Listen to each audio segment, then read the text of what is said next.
అలాగే వేదికపై ఉన్న నా తోటి అలాగే మరియు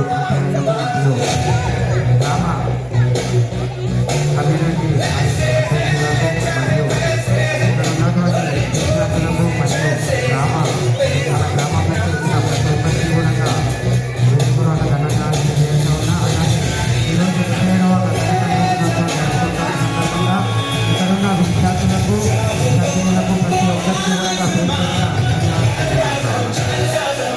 అలాగే ఇక్కడ మన వేదికపైన మన గ్రామ ప్రతి ఒక్కరు కూడా ఇలాంటి ఇక్కడ చూసుకొని చదువుకొని అలాగే ఇక్కడ వేదికపై కూర్చొని అలాగే మీరు కూడా ప్రతి ఒక్కరు కూడా బాగా చదువుకొని ఇక్కడున్న పెద్దవాళ్ళు ప్రజలందరికీ చదువుకొని స్టేజ్లో చిన్న పనులు పెద్దలు ఏదన్నా బిల్డింగ్ ఫండ్ కానీ ఇక్కడ మన విలేజ్ నుంచి ఉండడంలో ఇక్కడ ఇప్పుడు కనుకుమారి కృష్ణన్న గారు కూడా షెడ్ వేపిస్తున్నారు. అట్లా మనకు ప్రతి ఒక్కరు కూడా ప్రోత్సహించి ప్రతి ఒక్క చిన్న చిన్న పని వాటర్ కాడ నుంచి టాయిలెట్ కాడ నుంచి ఫోటో ఎటువంటి ప్రాబ్లం ఉన్నా మనకి చేస్తున్నారు. కాబట్టి మనం కూడా అదే భావనతో ప్రతి ఒక్కరు కూడా మంచిగా చదువుకొని వాళ్ళకు కూడా పేరు తీసుకురావాలి మరియు మన గ్రామానికి కూడా మంచి పేరు తీసుకురావాలి. అలాగే మాతృదేవో భవ పితృదేవో భవ అంటే తల్లిని పూజించాలి, తండ్రిని పూజించాలి. అలాగే ఆ తర్వాత మనం ఎవరిని పూజించాలి? గురుదేవో భవ అంటే మనము ఇదొకటి దృష్టిలో పెట్టుకోవాలి. మీకు ఇంకొకటి ఎటువంటి చిన్న చిన్న ప్రాబ్లమ్స్ ఏమున్నా కూడా ఇక్కడ ఉన్న మీ హెచ్ఎం గారితో కానీ టీచర్స్తో కానీ చెప్పండి. ఏ చిన్న ప్రాబ్లమ్స్ ఎటువంటి ప్రాబ్లమ్స్ ఉన్నా గ్రామ ప్రజలు అందరూ కూడా మీకు ముందుకొచ్చి సహకరిస్తారు. ఈ యొక్క అవకాశం నాకు ఇచ్చినందుకు మీ అందరికీ కూడా ధన్యవాదాలు. జై శ్రీరామ్.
స్వతంత్ర ఉద్యమం కోసం మన భారతదేశం ఒకప్పుడు ఆంగ్లేయ పాలనలో ఉండేది.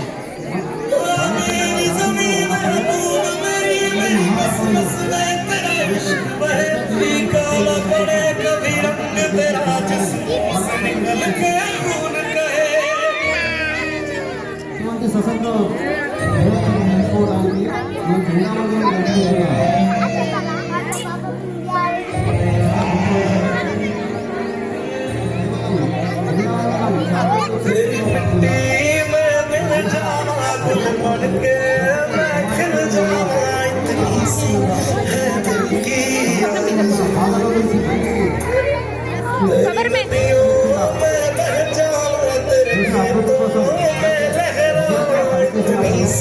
మన తెలంగాణలో వచ్చేంత వరకు నా వ్యక్తిగతంగా పనిచేస్తానని ఈ సభాముఖంగా ముఖ్యంగా స్కూల్ డెవలప్మెంట్ గురించి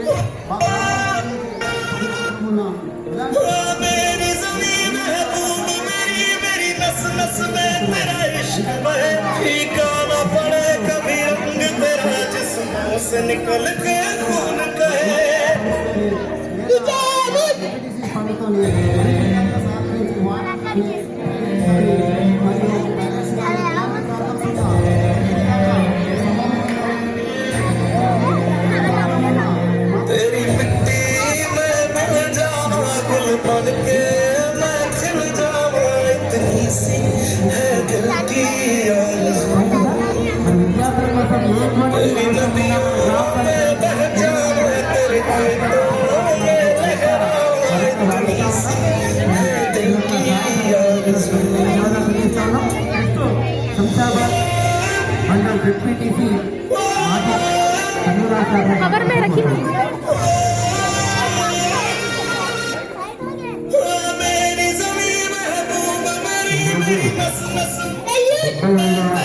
స్వాతంత్ర దినోత్సవ గణతంత్ర దినోత్సవ వేడుకలు జరుపుకుంటున్నాము.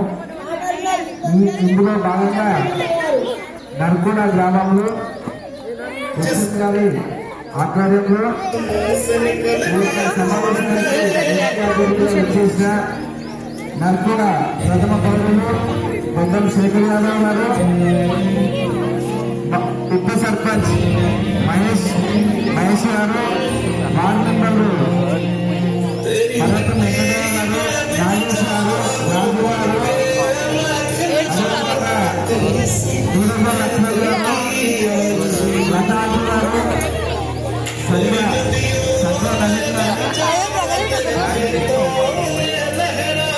శాలిని శ్రీకాంత్ గారు, అంగుళా గణేష్ గారు,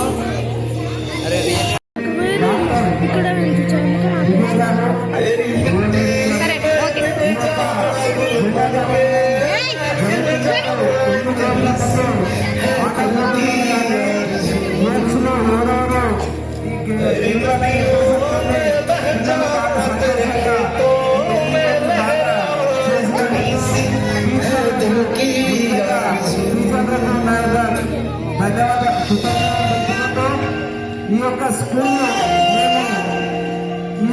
నేను శంషాబాద్లో చదవడం, మేము చదివిన స్కూల్లో మేము ఇక్కడ కూర్చున్నాం, మీరు అక్కడ ఉన్నారు. ఇప్పుడు మీరు కూడా మా ఎంత ఒత్తికి ఎదిగి మాలాగా మీ టీచర్లు కూడా మా టీచర్లు ఇప్పుడు ఎక్కడన్నా కలుస్తూ ఎంతో సంతోషపడతారు మమ్మల్ని చూసి. ఎందుకంటే ఒక జడ్పీటీసీగా కలిసిరో ఇలా సమాజంలో ఇలా ఎదిగింది కాబట్టి టీచర్లకు ఏమి ఆశించారు పడతారు. మనకేమి ఆశించేది ఒకటే, మనము మంచి చదువుకొని మంచి ఎత్తున ఎదిగి మంచి స్థాయిలో కనిపిస్తే వాళ్ళు ఆ యొక్క సంతోషం వాళ్ళకు ఆ కళ్ళలో చాలా సంతోషం కనిపిస్తుంది. కాబట్టి పిల్లలు తల్లిదండ్రులు బాగా కష్టపడి మా పిల్లలు చదువుకోవాలని బాగా ఇంట్రెస్ట్ స్కూల్ కు పంపిస్తారు. కాబట్టి గవర్నమెంట్ స్కూల్లో చదువుతున్నామంటే కొద్దిగా ఆర్థికంగా ఇబ్బంది ఉన్న పిల్లలు అని ఇంతకుముందు, ఇప్పుడు గవర్నమెంట్ స్కూల్లో ఎప్పుడైనా సీట్ తక్కువ ఉన్నది అని మేము రామేశ్వర సార్ ఉన్నప్పుడు అయితే ఒక 8-10 మందికి ఫోన్ చేసి అడగాల్సిన పరిస్థితి వచ్చింది. సార్ కొంచెం మా వాళ్ళు వస్తున్నారు, కొంచెం సీట్లు లేదని అంటున్నారంటే కొంచెం అర్థం చేయాలి సార్ అంట అని రిక్వెస్ట్ చేసుకునే పరిస్థితికి గవర్నమెంట్ స్కూల్స్ వచ్చినాయి. కాబట్టి మీరందరూ టీచర్లు ఈ యొక్క స్థాయికి వచ్చిందంటే పిల్లల యొక్క వాళ్ళు చేసే కష్టము వాళ్ళ యొక్క పరిశ్రమ కాబట్టి పిల్లలు కూడా అదే విధంగా మంచిగా చదువుకొని ఆ ఒక స్కూల్ కానీ ఆ విలేజ్ కానీ మంచి పేరు కోరుకుంటూ చెప్పారో ఈ స్కూల్ ఇంకొక ఎక్స్ట్రా బిల్డింగ్ కానీ సర్పంచ్ గారి ఆధ్వర్యంలో ఇప్పుడు మనకు సర్పంచ్ ఉన్నారు కాబట్టి వాళ్ళ ఆధ్వర్యంలో మనం ఎమ్మెల్యే గారికి వెళ్ళి మనకు కావాల్సిన తీసుకొని ఈ యొక్క స్కూల్ మంచిగా డెవలప్ చేసుకొని